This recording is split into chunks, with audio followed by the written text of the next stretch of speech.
The humble potato, healthy food choice or something to be avoided? Potatoes have been around for thousands of years. Some estimate they could have been eaten even up to 10,000 years ago.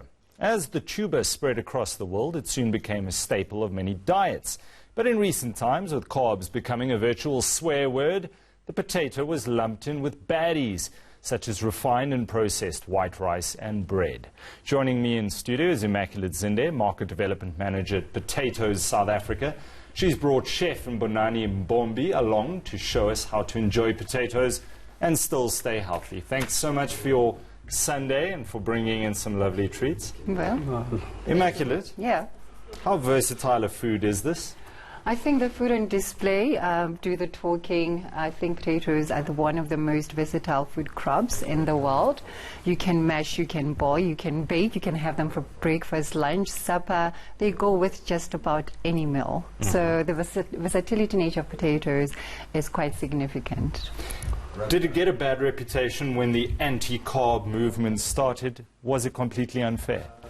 It was definitely unfair, but I think it was a bit misconstrued. For example, when the banting diet was introduced, the person introduced it with his health condition in mind. And in fact, this person was an advocate for potatoes, where he placed 8 athletes in a room and placed them on a diet to check if their performance will improve and they can perform at a high pace. And it was proven after 3 days that one food can conclusively improve peak performance.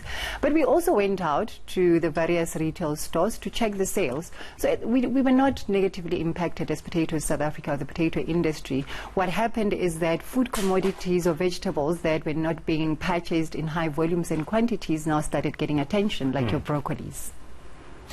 The potato keeps you fuller for longer. I read that 1 potato equals 7 croissants. Now, that's terrible news for me because I love croissants. Yes. Tell me about that.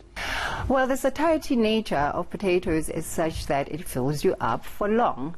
I think one of the things that give potatoes a bad rap is their ability to give one large amounts of energy, but energy is required. It is the body's fuel to function at its best, but it must be used, this energy. You can't sit back and not use it up.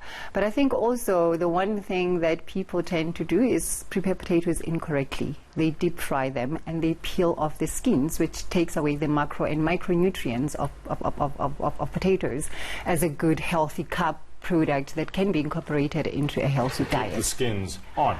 Keep the skins on. Okay. Chef, let me bring you in here. What are we looking at there? It looks amazing. Yeah, thank you. Talk us through that. Look, here we did lean steak. Then we created a salad without, a creamy base. So it's a very natural vinaigrette. We used herbs. So vinaigrette is a dressing for those who don't know. So we've used herbs, so we kept all those nutrients and we added more with the herbs and olive oil and stuff like that. So here we did a simple thing: potatoes, chicken livers, and a salsa. So basically, you can have this in the morning, have it for dinner. It depends heavily on you. So here, it's a snack. It's something that is quick, very fast, quick to go. So it's roasted potatoes. We mixed red kidney beans, all sort of beans that you may like, and mushrooms to actually create it in a very, very different way. So we work a lot of long hours as journalists. We want to get home, prepare something that takes 20 minutes, and I personally love tuna, so I would dump a can of tuna on top of, Sure. of a potato. What are some good recipes that take 20, 30 minutes max? Look, typically a lot of people they opt for frying, of which, as Immaculate said, it's not really good. If you have quality good potatoes, boiling is very quick. Just boil them. Boiling is very quick. Add potatoes with skin on for stews. So those are recipes that you can also utilize now and then to actually consume potatoes in a very different way. Yeah. Immaculate, let me ask you, the sales of potatoes. How many potatoes are South Africans eating? Do we know? Sure, yes. And I think it's something that we've done well. Since 2006, per capita consumption was sitting at around 21, 22 kgs per person per annum. And now, a couple of years later, or many years later, per capita consumption is sitting close to 40 kgs per person per annum.